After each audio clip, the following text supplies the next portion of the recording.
All right, everyone. Thank you so much for being here today. My name is Ellen Brown. I am going to be the host of the Legacy and Legal podcast.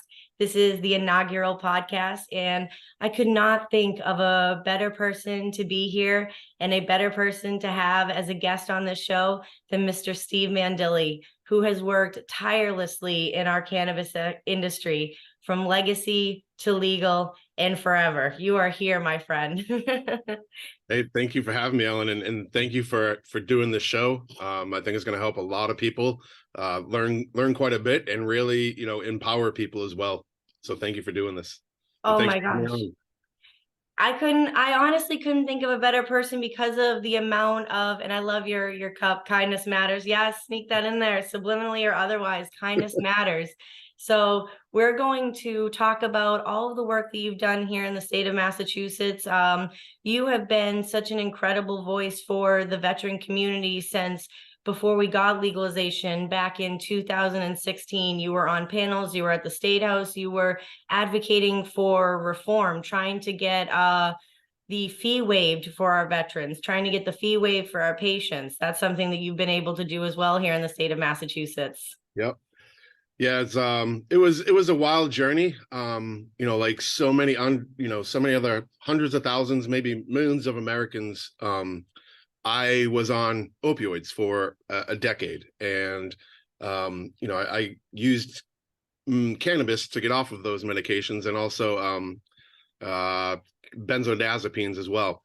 Um, in a time where people were told, like, you're doomed. There's no getting off of these things. And I'm talking to my doctors that are like, sorry, this is the best we have to help you with your pain. You're just gonna have to learn to deal with it.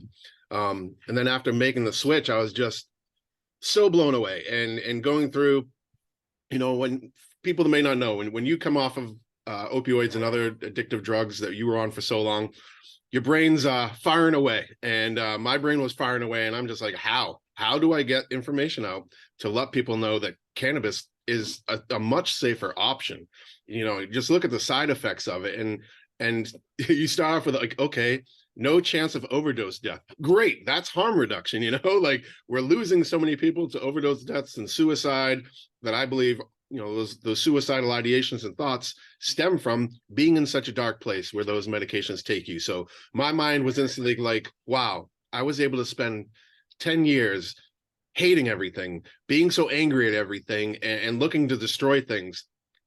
Maybe I'm capable of doing the opposite of that as well. I must be. If I was able to do that unknowingly and not characteristic of who I was before, then I must be able to do the opposite of that. Being human, I'm thinking, all right, there's, equal and opposite reactions. So I started thinking, well, how do I do this? How do I do good? How do I spread good around? And it was, you know, getting information out to veterans and trying to change policy that would affect all veterans in Massachusetts.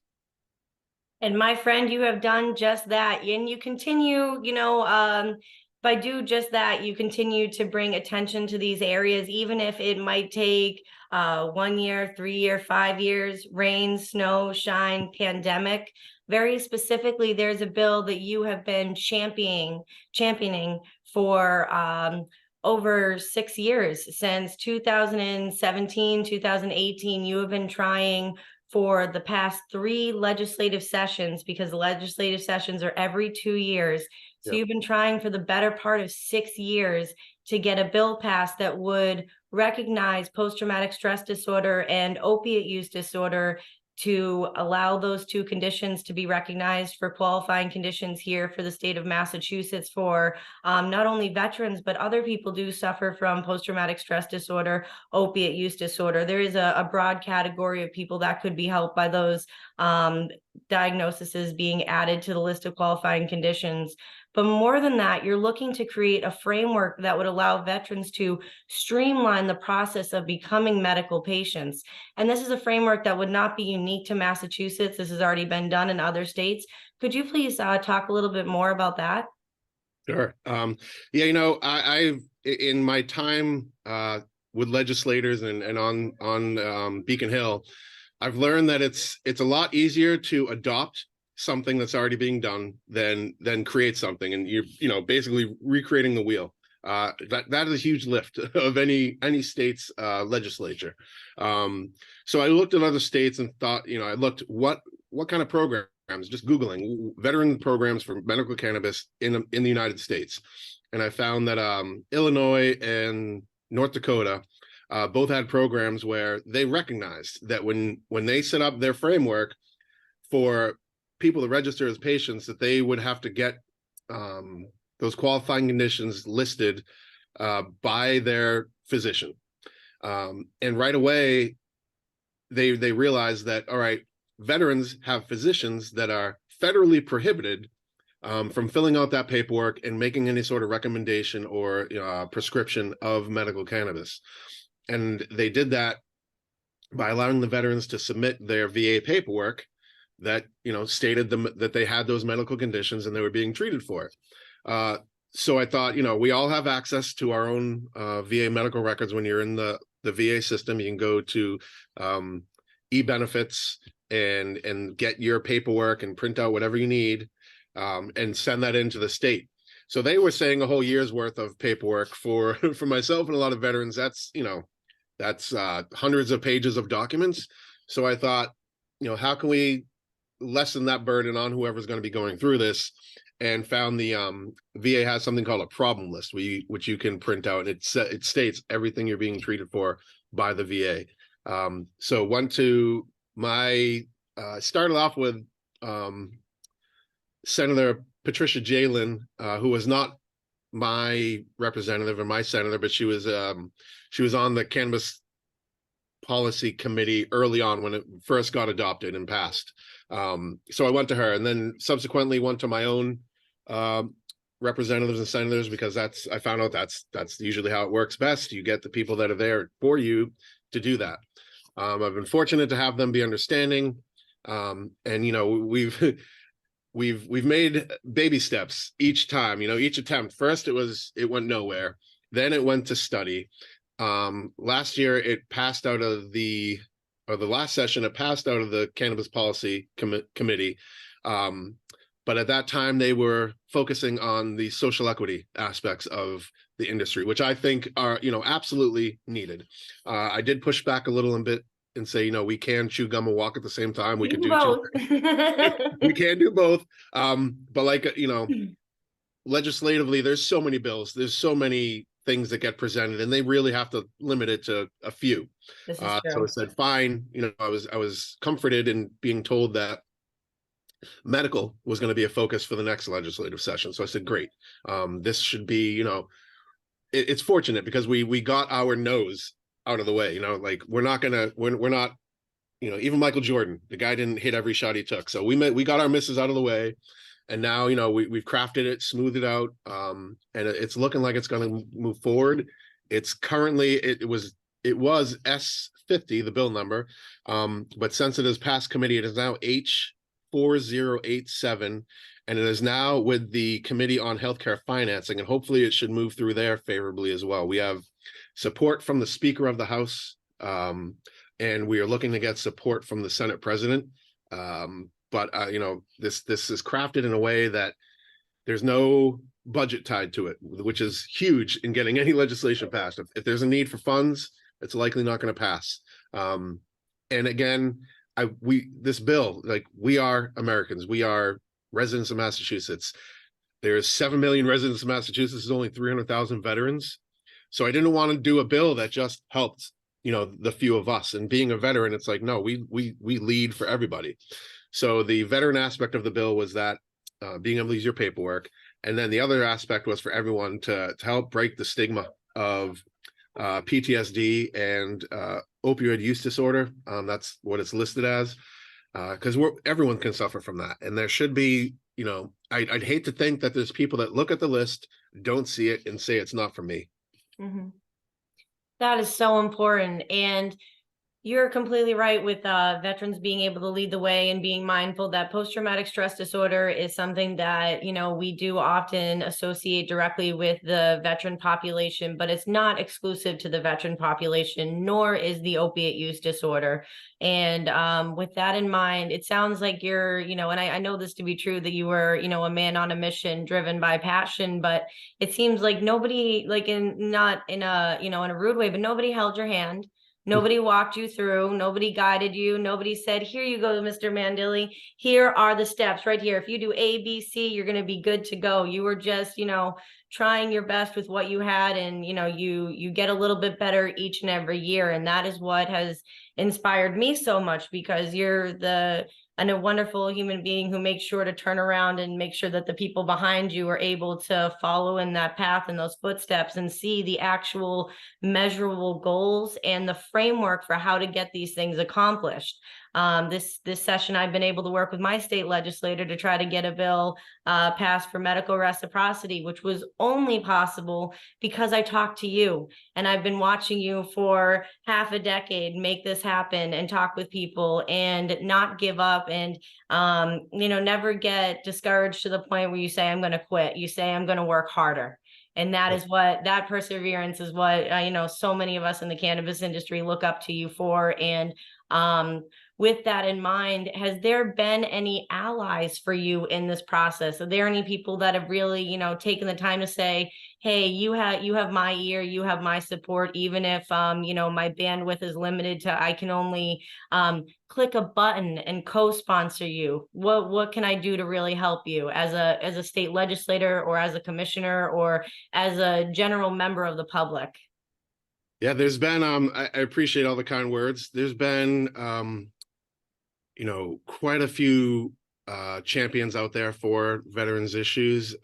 This year specifically, all 5 commissioners with the Cannabis Control Commission are in support of the veterans issues that are being proposed. Legal wise, ethics wise, they can't support a specific bill by name or number, but they can support the initiative and what those bills look to accomplish. So the commission they've been fantastic allies this session in this. They even wrote a letter to the legislator in support. Yourself, of course, you've been amazing. I mean, so many times we've kind of doubled up on legislators to go in there and be like, well, if you're not going to listen to a man, then listen to a woman. Like we're hitting this from every aspect, because that's who we are. Like, we are brothers and sisters trying to help each other. We've also had some great support from Grant Ellis Smith, Yes. a journalist who has been keeping veterans issues up top with the major headlines. We really appreciate that, getting the word out, and also sharing his platform for us to be talking about these things. I mean, your bill for reciprocity is so meaningful. I started my medical cannabis use back in 2015 by reciprocity. I had my card, but there was nowhere to go in Massachusetts, so I was going to Maine and also Rhode Island too. So it was just thinking of that, like, wow, this is helping me, and I have to go out of state to get it. But then realized, you mentioned how it started, and it was like I said, it was all passion. There was no really thinking things through. It was like, we need change. We need to do it now. What can I do? And I just thought, okay, I'm big and I'm loud. How can I use those things to my benefit? So I started making signs and standing out in front of the State House. I saw, yes. Right. And that's how it started. And it was signs about, opioids are killing veterans. Medical marijuana helps. That was before I knew to use the word cannabis. I was just going with that. And I would be standing out in front of the State House with total strangers walking up to me and saying, what's an opioid? And I was like, wow, like, nothing's going to change if people don't know what's going on. And talking to people, having 5-10 minute conversations with people, stopping on the streets, ask how they can help. They ended up following me into the store nearby to try to like buy me lunch, and I'm like, no, I'm good. I don't want anything from you except for your allyship and being able to help. And if you ever see this, please let your elected official know that you want this done and you support this. And that's really something everyone can do. Contact your legislator. And a lot of people, I didn't know this before I got involved either, but not enough people reach out to them, and they're there to do our, to accomplish what their constituents want. So if they don't know, if you're not contacting them, they don't know what you want. They can't read your mind. So it's so incredibly important for people to know that we all have a voice, we all have a vote. Use it. That's what they need from us. They call us for donations, they call us for support and to put yard signs in our yards. So it's a transaction, it's a trade-off. Well, you need to do what we're looking to have done. And I would think, and I share this with you, it's a little mind-boggling each time that this doesn't pass. Like who is in the state legislator that isn't, waving the American flag on Veterans Day and Memorial Day saying that they support veterans, yet, we I don't want to say get the door slammed in our face, but we're not getting the shot in. But now Thank I you for your feel service. I'll see you next year. Bye. yeah, I'm feeling like now like our basketball hoop is a lot bigger and we're just shooting like golf balls in it. So hopefully this time that goes through. And if it doesn't, guess what? We'll be back. Yes, and I think, such a big part of that is the fact that most bills do not pass their first time. That's something that I've heard from you, who's been in the trenches. That's something I've experienced myself from the better part, for both of us, the better part of a decade doing legislative reform, that just because a bill is common sense legislation, and just because a bill would better not only the program, whether it be adult use or medical use, and it would fall directly in the category of common sense reform, there are so many things that are happening at the Massachusetts State House, and there are thousands of bills that make their way into being considered for actual final approval here in the state. I think it was anywhere from 4,000 to 6,000 bills, and only a few hundred of them passed. So thousands of bills go up for, possibly getting passed and implemented here in the state of Massachusetts. And of those thousands, only a fraction of them actually make their way through. And those are the bills that have had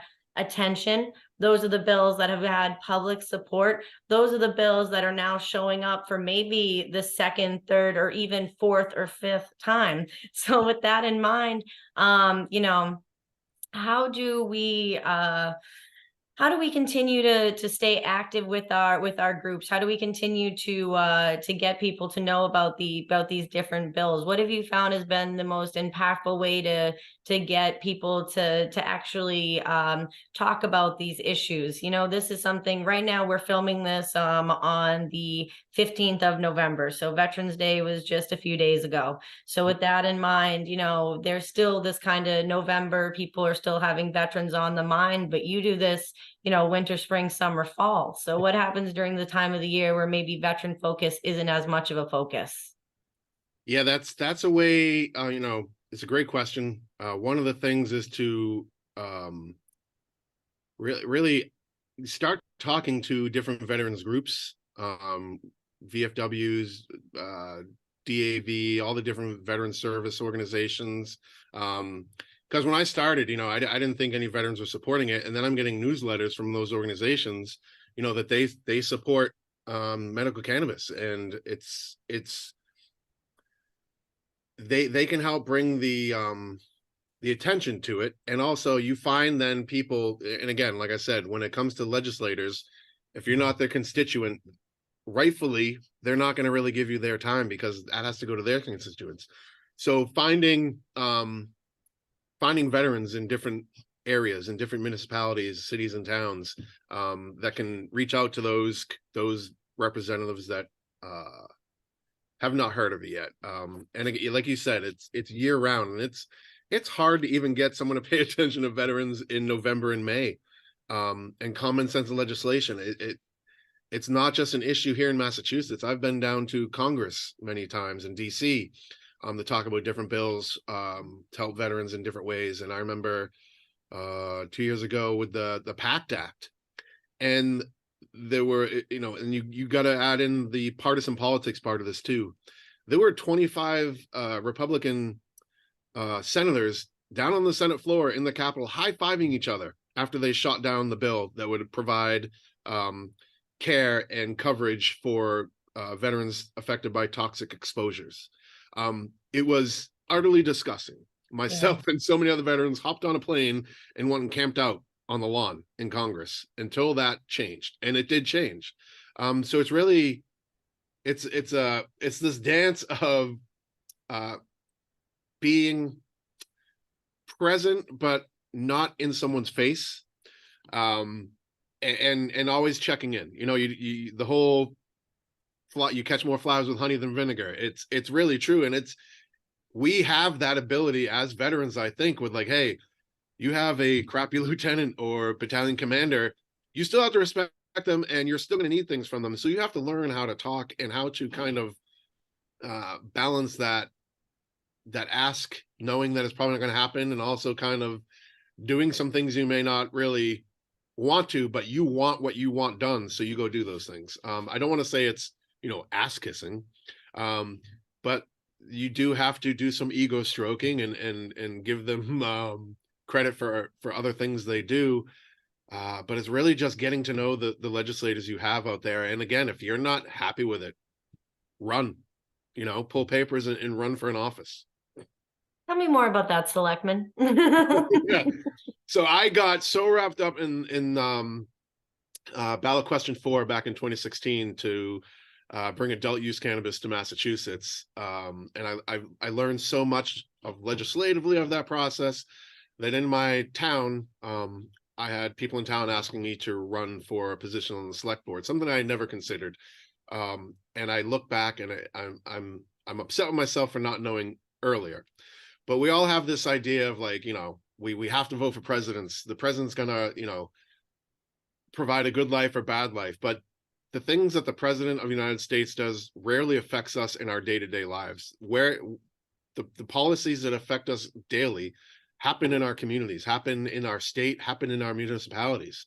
And there's nothing stopping any of us from running. So I pulled papers, got my signatures, did some campaigning, things I wanted to focus on, public education, water and sewer, stuff like that, roads. These are all important things that you can have a huge effect on once you get involved, and it's incredibly rewarding to be able to continue to serve. As again, as veterans, we sacrificed as much as humanly possible for our communities, and went and did things with these insane weapons of destruction, and now we're home and we can use different tools for mass construction and make things better. So I encourage anyone to start looking into what's going on in your town.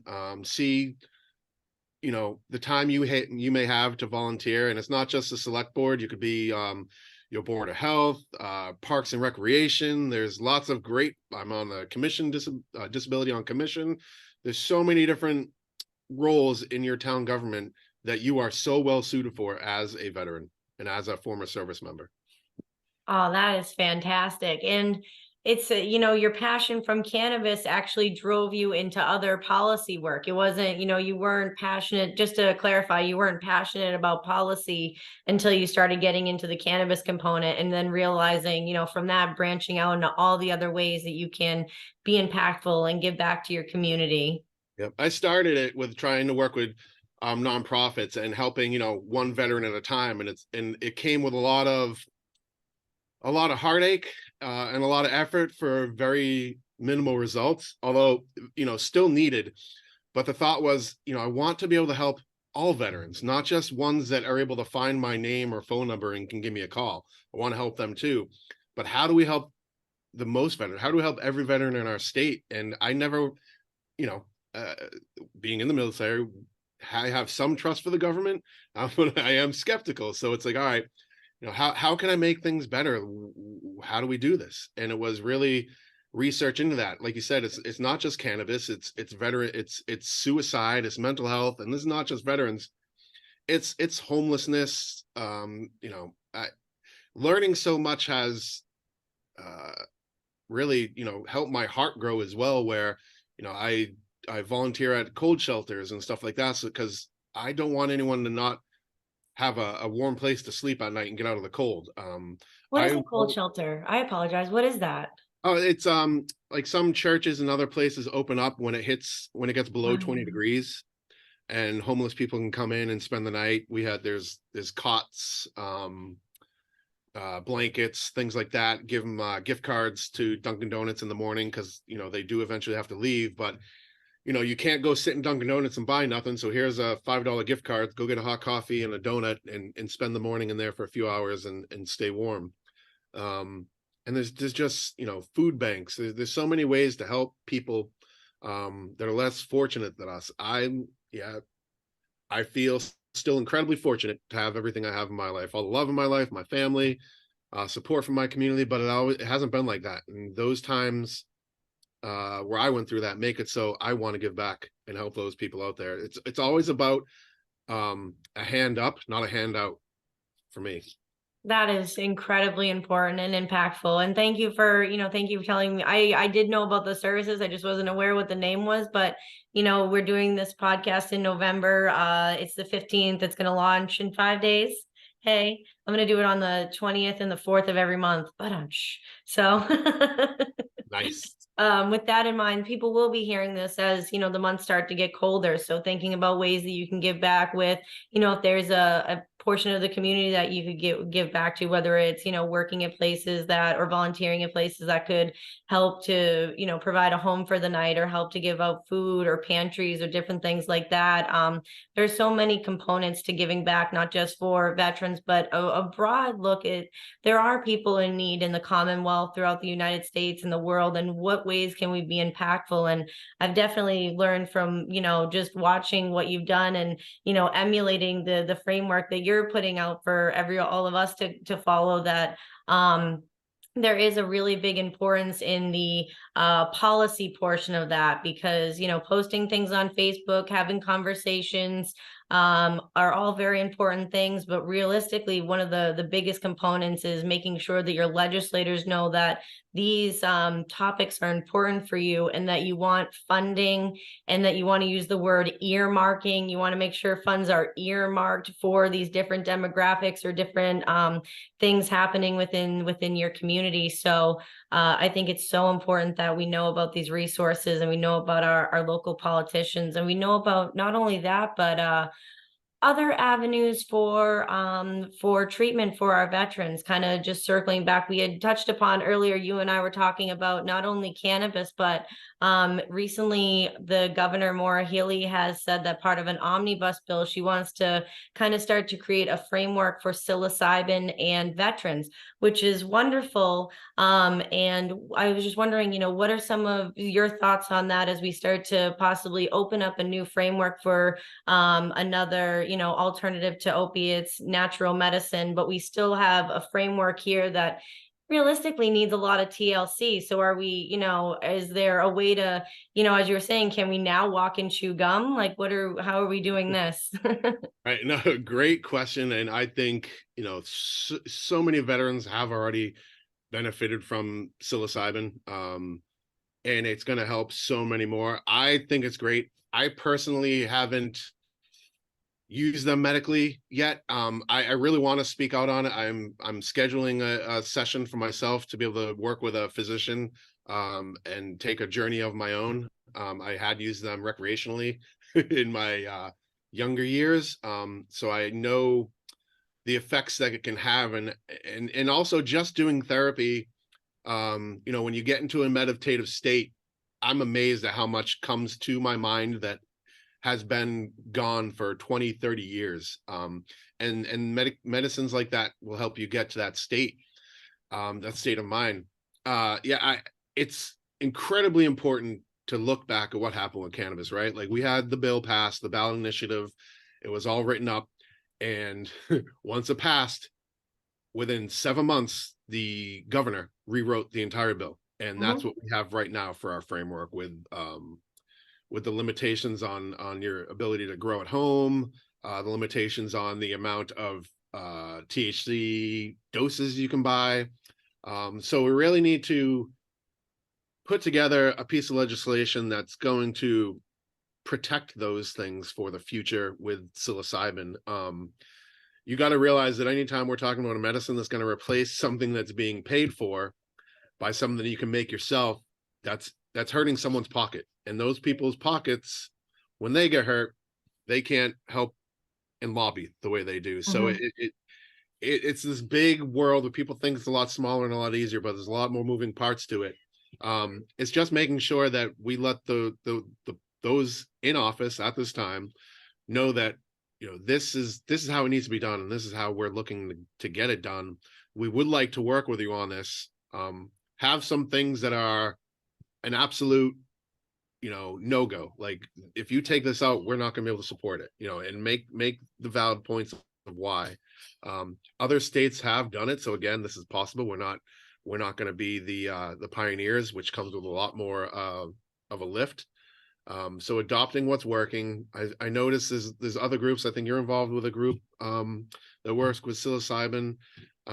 Yeah, reach out to them, work with them on the pieces. Also work on the decriminalization aspect, maybe in your municipality. That's something you can do. So someone that has it in their home, won't get bothered by police, and have people called. I'm not suggesting anyone do illegal activities, but I'd rather be illegally healed than legally not healed. And I don't recommend people break laws, but what's best for you, and don't let a decision that some people made affect your health in that way.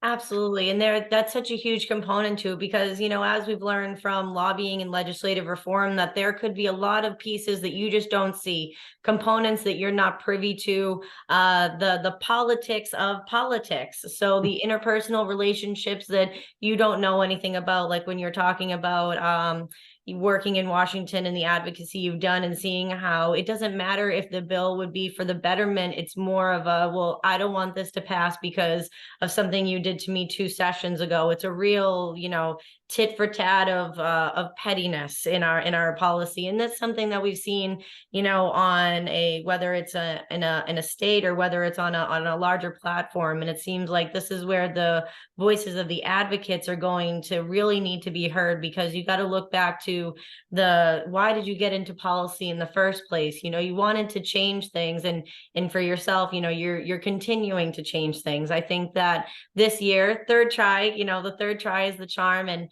when I was advocating, testifying with you for this time, this legislative body that is considering the bill the first time, the committee is the Joint Committee on Cannabis. And I had I tried to be a little bit of a smart mouth, and I was like, is the third time the charm? So that was me pushing back. And then they said, thank you so much for bringing that to our attention. We didn't realize this was the third time the bill was being heard. So your legislators might not even know that this is, one, two, the third time that this is coming around. So, yeah, And committee members change. So yes. the person that was on the committee to begin with, that's on there now. I mean, the person's on there now didn't know that there was a piece that piece was going back to then. So there's so many interchanging parts. And for our veterans here in Massachusetts, we do have we have a medical program that we're looking to work on and expand. We have an adult use program, and when we're talking about possibly the psilocybin framework coming in, just talking about more and more natural medicine. So we're definitely seeing that as far as like public opinion and public perspective goes, and creating that paradigm shift that people are seeing. Let's not overprescribe our veteran population. And I was wondering, and I know it's something personal, but we've spoken on a little bit prior, is that like the quality of life that comes from making those changes, from being somebody that was overprescribed, because a lot of us, if your doctor gives it to you, then it's safe. But sometimes we can see that those side effects are maybe more detrimental than even being able to foster the conversation about other kinds of natural medicine. So if my doctor's prescribing me opiates, why would I look to cannabis? Why would I look to psilocybin? What would you say to that veteran? I would say nobody knows your body and your mind better than you. If you are not feeling like it's working for you, then look into ways to change it. Speak to your doctor, let them know you don't like the side effects. For me, it was I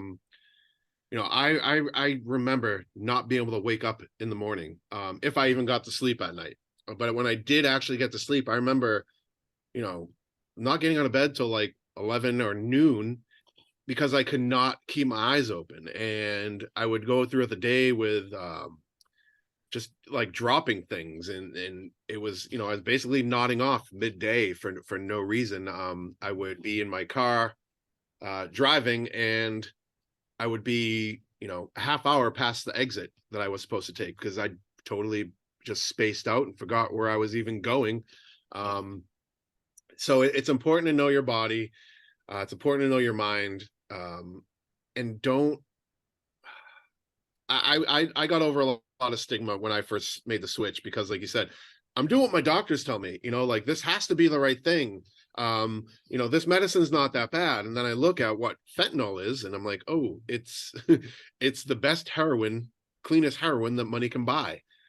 Why am I looking down my nose at cannabis as like, you know, some like I'm going to be sitting around like a druggie when I already am. And then I, you know, not to stigmatize those things because those medications can help other people in a way that's needed. But just know that you are your best advocate and discuss things with your physician. It can be difficult sometimes, especially if you go to the VA because they're restricted by so many different prohibition and their rules and ways they have to do things. But I had the uncomfortable, scary conversation because my doctor kept telling me, you know, sorry, I have nothing else to give you, nothing else to give you. You need to get off this. And then I went to her with, what about this? And it became like, okay, you know, she held off urinalysis tests for me so I wouldn't, you know, pee hot for the period of being on that. So although she couldn't prescribe and she couldn't recommend, she did help me by letting me miss those tests and also tapering me off. Because otherwise, if you know, if you, I don't know the correct terms of putting it, but in the military we say piss hot, Mm. then they take all your meds away, and then you're going cold turkey. And a lot of people fail that way. So to be able to taper off and use something else and just, you know, show how it helps you. I was my daughters were very young when I was still on those medications. And I just remember being totally absent father, angry at everything. Like I said in the beginning, just, you know, I'd gotten into fights. I did road rage stuff. I followed people home that cut me off, um, and did some like dangerous things. And then making that switch. And it's like, okay, now I'm, you know, running for office and volunteering at these places, and I'm in schools reading books about kindness and inclusion and acceptance. And it's like it it's amazing this the switch you can have. So when people say like, oh, you know, thing you can't change, things will never change, take that as a challenge. You know, that's what I did. I said, I've got all these weaknesses. I can't stand them. What do I do with them? And it's like, well, I'm going to flip the script and turn them into a strength. And then I can't be, you know, I can't feel inadequate anymore. And I've done that. And it's been very uncomfortable to get vulnerable like that. But I have been able to do so much and feel so much better by switching out my confusion and anger with compassion and love. And, you know, that's something 20 years ago I probably would never even felt comfortable saying. Um, but I've just benefited so much. And you know, I still have those times where I go dark and think of the burden I was once, but that just inspires me each time to do more now because I can't go back and change the past. I can only make a better future. Oh my God. And you're making a better future for, you know, for all of us. And I know it sounds like a lot of platitudes, but it's really not. It's been tireless. It's been, you know, it's been continual effort, and it's been you have an indomitable spirit, especially considering 6 legislative sessions and to have common sense legislation not go your way. But you know, we've talked about, you know, bills that you've been able to get passed, bills that you're trying to get passed. And you know, as we start to come to our hour, just thinking about we were talking about the importance of, you know, we need to have these conversations with our veterans about what we want to do for the next, you know, 2 to 3 sessions out. We want to have plans in place for, you know, we know we're probably not going to pass the first time. We know we're probably not going to pass the second time, but how do we continue to have the conversation with our veterans about other bills that we'd like to see. For example, Massachusetts is a state that doesn't allow for kind of that farmer market framework, things that they have out in California where medical patients can go and have more of an intimate experience with their cultivators. So are there any other, pieces of legislation that are, in your mind? And just getting a little bit further each time, even if you don't necessarily get it to pass, just by getting a little bit further toward that goal line, does that kind of invigorate you to continue to go and put more things kind of on the table for your legislators? It absolutely does. And, the one that is like my, my diamond that I would love to have here in Massachusetts is something they have in California. I'm glad you brought up the West Coast. We have so much to learn from them. They started this back in the 90s. So it's something that we can learn a lot from. So they have a bill in California that they had passed in 2019, Senate Bill 34, the Brownie-Mary Act and Dennis Perone Act. I was fortunate enough to meet Dennis before he passed away and spent a week in his castle in San Francisco, and was just amazed with people stopping by with pillowcases full of flour for the guy. Just an incredible advocate, and the things he did back in the 80s and 70s with helping AIDS patients and work with HIV with helping with cannabis has just been amazing. But they have a bill that they passed which allows dispensaries to give medicine away to veterans. Every month they do something, a lot of the places call it a supply drop. So they passed a bill that allowed for cannabis to be from seed to sale put into the metric system of tracking as a donation. So the grower is not getting taxed on a donation. The manufacturer is not getting taxed. The dispensary is not getting taxed, and the patient is paying nothing. I would love to see something like that here. I've worked with a handful of dispensaries, probably about 16, 17, that offer a really great discount for veterans that are 100% disabled, have that rating. But there's so much more we can do, and to be able to have that. And I don't expect these businesses to just give things away and, come out with it as a loss and be paying taxes on things that they're giving away. So I want to make sure that we give them a roadway to be able to do that. And that's something we can all do. I think I would love to be able to present that once this bill is passed. I think we get a lot of support from the dispensaries and growers, and all of them have to put in their positive impact plan in Massachusetts of things they're doing. I could only imagine how huge that would be if they were allowed to do that.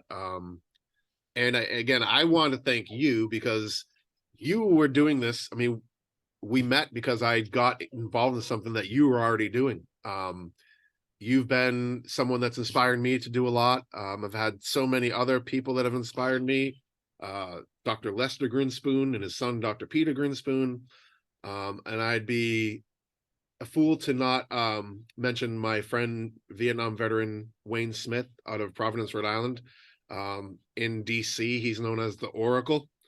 This man has done so many great things for veterans, getting the Vietnam Memorial Wall built. He went back to Vietnam in the 90s and rode speed with, I think it was 20 other American veterans and 20 Viet Cong veterans. And they rode their bikes across Vietnam to help raise awareness about the issue of landmines. And then he goes ahead and wins he's the co-recipient of a 1997 Nobel Peace Prize to ban landmines.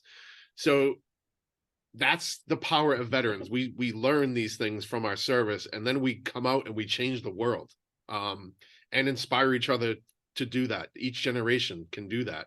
We're going to have to pass these things on to the generation behind us. And I really look forward to continuing to do this work with you and having that voice. So, both men, women, boys, and girls, and them know that we are in this together, and that's how we get it done. And that is exactly it, my friend. We're going to keep growing together. And a big part of, I think a big part of it is finding your network, because sometimes you can feel a little disheartened, and then you're able to look at someone like Wade, or you're able to look at other people that have come before you, or people that stand beside you, and you remember, I can't give up. Yeah, I mean, you're gonna fail, and you've got to get a little bit comfortable doing that. But you're also going to need people that you can lean on that are gonna, listen to you and also work with you and inspire you, like you. Like each year it doesn't pass. It's like I feel shame and guilt from it. Like, oh, I let everybody down. And it's like, get together with you and Grant, uh, have a little hit pass the peace pipe around and start getting inspired and figuring out how we're gonna do it better the next time. And that's really how things get done. We can't give up. Just like with mental health issues and suicide. Like, don't give up, don't give in, keep going, find a way. It's possible. And you just have to believe it. And you, my friend, are proof, and you're a wonderful example of, your passion becoming your purpose. And I really think that a lot of people can look to what you've done and how you've been able to really, from every aspect, whether it's speaking on panels, making calls, going to the state house, talking, making sure to have every individualized conversation with, your commissioners, the people in your town who are now your constituents that you're working with. So I think that there's so many wonderful things that we can do as long as we remember that together we're unstoppable. We've already created so much, so now it's really fine tuning. Massachusetts is the first state on the East Coast, the fifth state in the United States to allow for adult use, and that's because of the advocacy work of so many. That was a voter ballot initiative. So we do know that the voices of the Commonwealth and the will of the people are being heard, and I appreciate you for having that bullhorn, my friend. And I want to thank you for saying the most profound thing of this whole conversation, which is about purpose. Without purpose, things get dark and they seem impossible. But when you have purpose, you can't be stopped. And a lot of service members lose that sense of purpose after getting out, like, because I feel there's no greater thing you can do than serve your country and put your life on the line and make all those sacrifices for others. And when you get out, you kind of lose that thing and like, okay, I've been to the top of Mount Everest, now what? But there's and I don't want to sound corny, but like, follow your heart, follow what you love, and that'll take you to the purpose that you were meant to serve. And we're gonna keep working at it. We're gonna keep we're gonna keep serving our community. We're gonna keep serving our veterans. We're gonna keep taking care of not only the Commonwealth, the United States, and branching out to everywhere we can. Massachusetts has a framework that needs some TLC, but the thing of it is, it's a solid framework that has the ability to be worked on. And right now, as I sit here and you and I kind of a little bit gripe and grumble about our state and about the things we'd like to change, you have to remember that at this exact same moment in November 15, 2023, there are states that do not have a medical program. There are states that do not have an adult use program.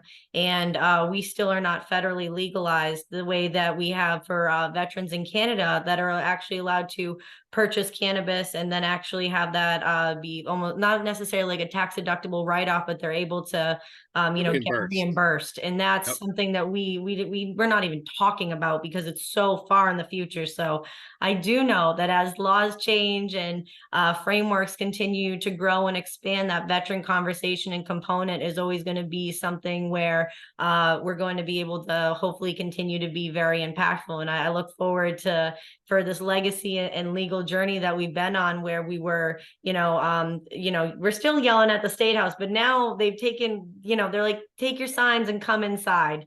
So keep showing up. Right.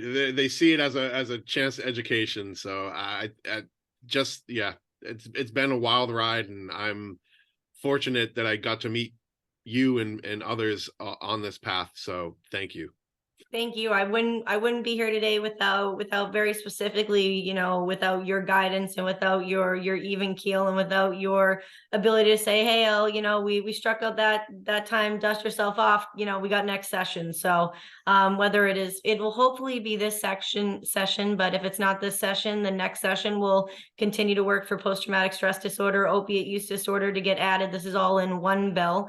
And as things start to progress, we'll continue to have you you on the show. We'll talk about, how things are changing, how things are shaping up, how the framework is continuing to grow. And the framework wouldn't grow without, voices like yourself and many voices that have made this possible. Some of them are still here today. Some of them are not. Some people advocated for a program they never got to see come into fruition. And we do lose a lot of our veterans.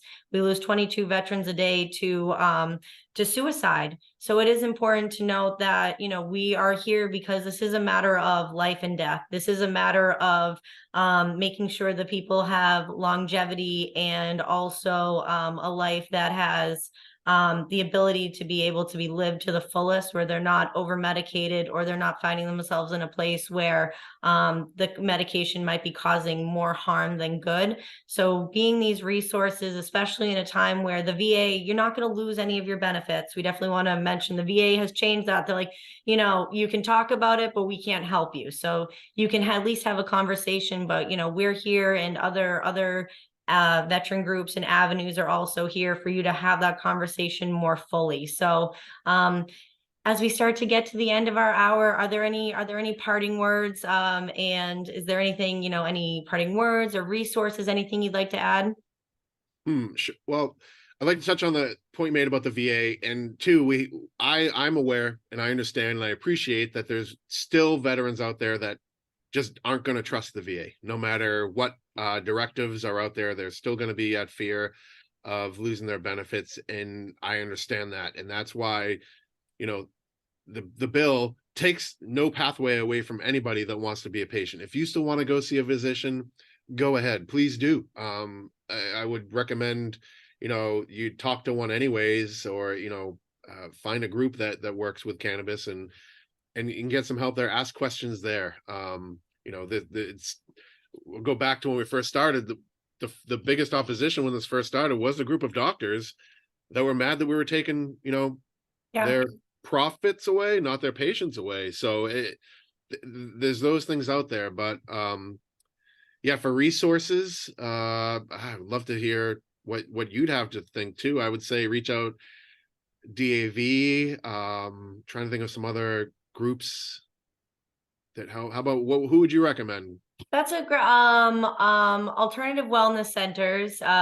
Kathleen has always been Yes. incredible. Kathleen McKinnon. So she's somebody who's always been a very vocal person for our veterans. So I would definitely recommend her. And then I would also tell veterans to talk with your fellow veterans. And then also just if there isn't a nonprofit or if there isn't a veteran group currently that you could see yourself working with, maybe create that platform and that framework. And also make sure that you ask your groups. Different groups are going to accomplish different things. So for myself and you, I think at this point of our journey, a big focus for us is that legislative component. I don't really want to put time or effort into things that aren't going to lead to actual change and measurable goals. I love getting together and forming a sense of community, but that's not where my passion is best utilized at this moment. It's not, it definitely fostering and making connections, but I want to have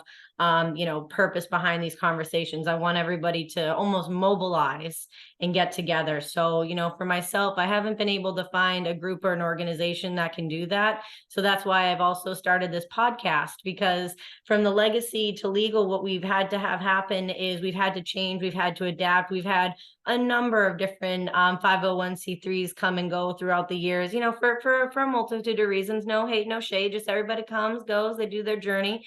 But, for those of us that stay with policy reform, we seem to be here for, we've dug our heels in for the long haul, especially since these bills can take so long to change. So I think the bigger component might be finding not only veteran groups that are focused on necessarily like cannabis or other alternative medicines, but finding veteran groups that are going to actually create that sense of community for you. Because if you're able to work with people that are in your network, in your town, in an area where you're able to drive or connect and talk to each other, that's going to foster a lot more in you than there are so many great groups in Washington, DC, and there are wonderful groups groups in literally Washington, like the 22 Too Many by Patrick Saint.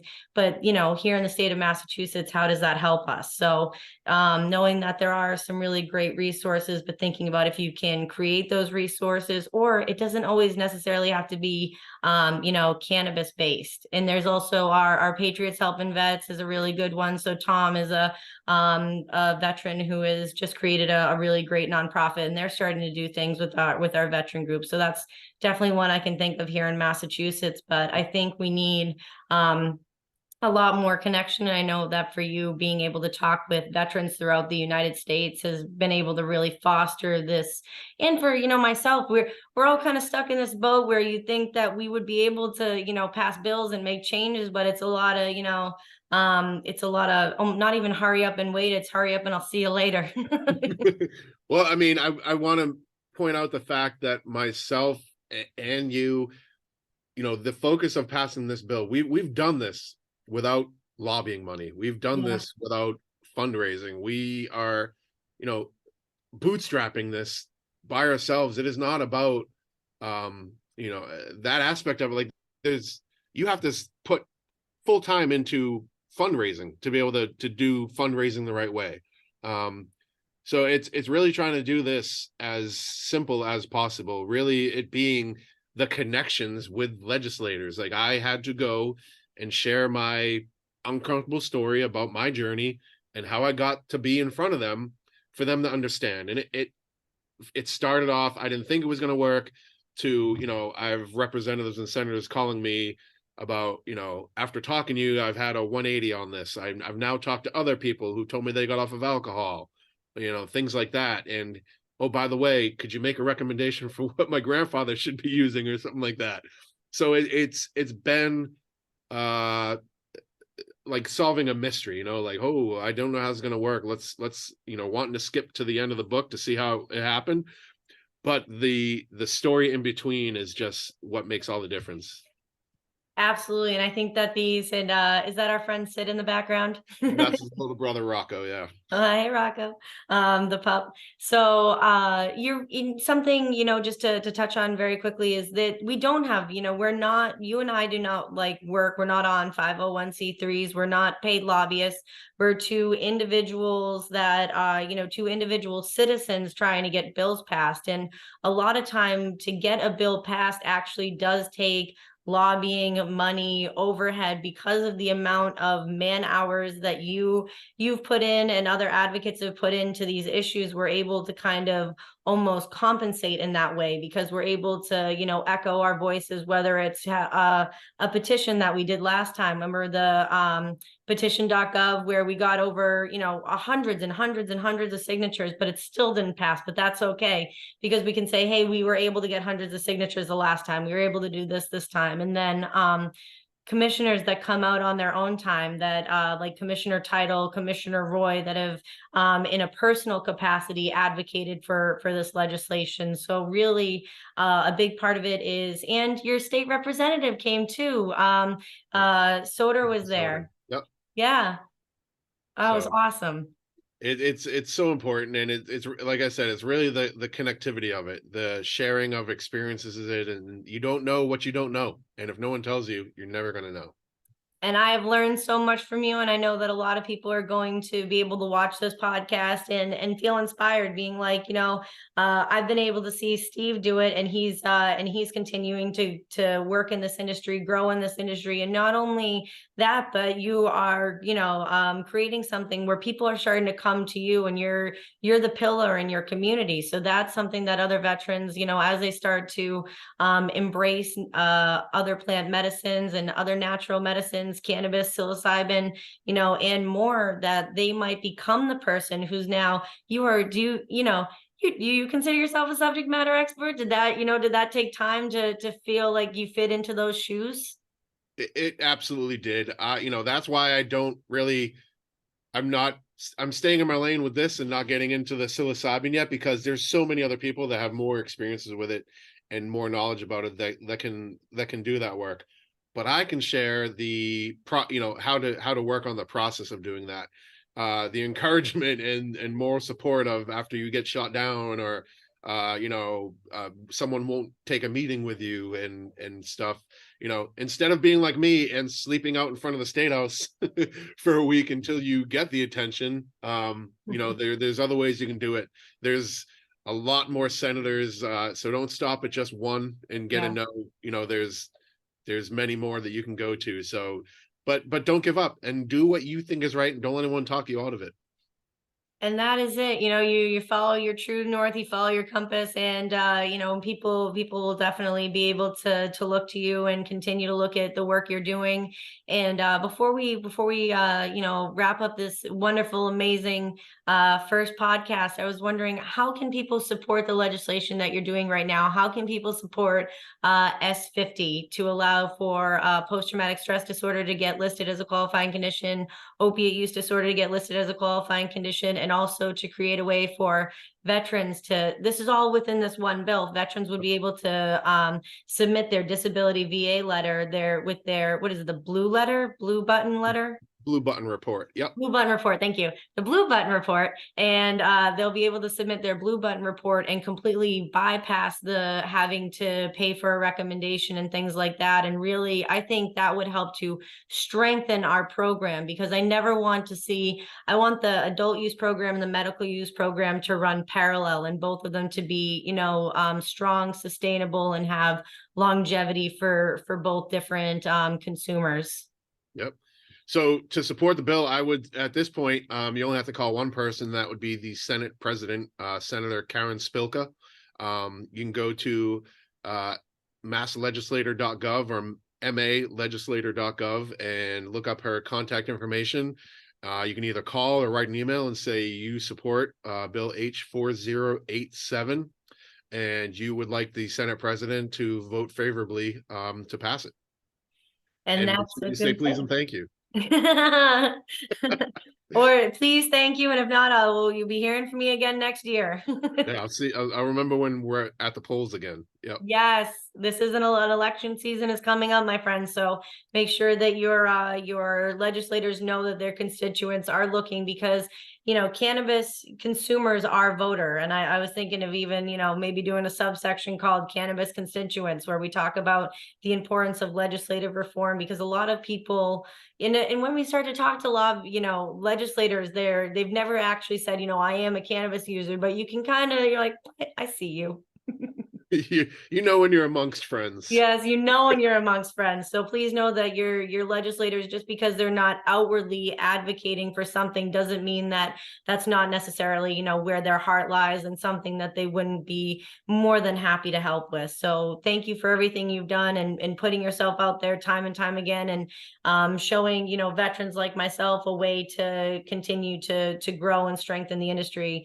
And on a personal note, thank you for helping keeping me sane when things don't necessarily go the way that they should, logically or morally. And I feel very crestfallen. So I have to reach out to my friends and say, hey, is it me? And you say no, but we're going to keep working on it. So I know that is the kind of encouragement that veterans need, and everybody needs, especially when you fall, you have to hear, come on, get back up. So we'll keep getting back up. Yeah, you've done the same for me. I mean, it's all about so I Yes. thank you for that, and thank you for being an incredible host with this show and your mission. And I look forward to all the successes it brings. Thank you, good sir. Well, it's incredible. People like you, it's having people on that are going to make a difference, inspire, and continue to inspire. So we're gonna, we're not going anywhere. We're not going anywhere. We're just growing. So Growing everywhere. Yep. going everywhere. Well, thank you so much. And I'm gonna in the podcast, and this is part of the podcast, I'm gonna put some of the links to like your LinkedIn, your email, and things like that, so people can Okay. find you, follow up with the bill. And I can't thank you enough for being the first guest on the Legacy and Legal, because you really emulate what it has been like to go from 24 pages of draft regulations to hundreds of pages of regulations, and in nowhere in those regulations does it mention a lot of the things that need to be fixed for our veteran population, our medical population. And we need to continue to double down and work really hard to make that happen. So thank you. Thank you. Yeah, I remember, it came from looking through the legislation when it was written, that there was a part in there that the commission was supposed to do something for veterans, Yeah. and 3 years had passed and they had no report. That they were supposed to have a report done on what they could do and how they could do it, and it was never done. So it took following up and being, being able to cite that and be like, hey, where's this? You were supposed to have that done. Can I take a look at that? And then just being like, oh well, we didn't do it, we need your help, and then jump in. Absolutely. And for our medical program, there are so many different components. So sometimes I'm like, well, what about reciprocity? What about veterans? What about equity? What about adding PTSD? What about X? What about Y? What about Z? And for them, like every time they'll do something, they need to almost focus, almost like Blinders laser on it. focus Yep. on, like, we're focusing on this, we're focusing on that, we're focusing on this. And, we talked about, last legislative session, there was, in a wonderful way, we focused on our equity program, which is now going into fruition. We have all these great changes to the host community agreements. And now this year that framework has really started to become robust and filled out. Now they're like, oh, veterans. So now I really feel like they're like, you guys are right here and you've been here. How do we foster that conversation? So I do feel like this year eyes are on not only the medical program, but very specifically the veteran population, and seeing you, and just, I know we're wrapping it up, but you did something that nobody's ever done before in the entire state of Massachusetts, or ever. The Cannabis Control Commission put out a public policy support statement for your bill. They couldn't say, I very specifically support Steve Mandile's bill, but they said, we support the concept of adding post-traumatic stress disorder, streamlining this pathway for veterans, adding opiate use disorder. And nobody had ever done that. So as you continue to pioneer, you continue to create frameworks for other people to go, hey, how do I work with the commission to get a policy, Yep. statement? How do I look through the regulations and see, was there a component that maybe focused more on, veterans or different populations that we could be working with, that we don't have our leadership ratings aren't available yet. So just Right. little things, there's so many things and so many different components that need to be really ironed out. And that's where, bringing up that, hey, I saw this, how can I be a voice? How can I be a resource? Gets you a seat at the table, as opposed to, finding out after things have already been done. Because once something goes into effect legislatively, it is almost impossible to really ring that back, or Right. to unring that bell. So let's get it right this time. And it was super important to get the commission to do that. And the whole thing, like, this is not about me. I didn't want them to help me. I didn't want them to pass the Steve Mandile bill. I wanted them to understand that they needed to take action to help veterans, and that's what it was all about. It's about helping Massachusetts veterans. It's about helping veterans with reciprocity that come to Massachusetts, and we're not saying like, hey, give us 20% taxes while you're here, on medicine that you can get it back home not taxed. So it was always about what's best for veterans, not about what's best for Steve, not about what's best for Ellen, Yep. but how do we team up to get it to be for everybody.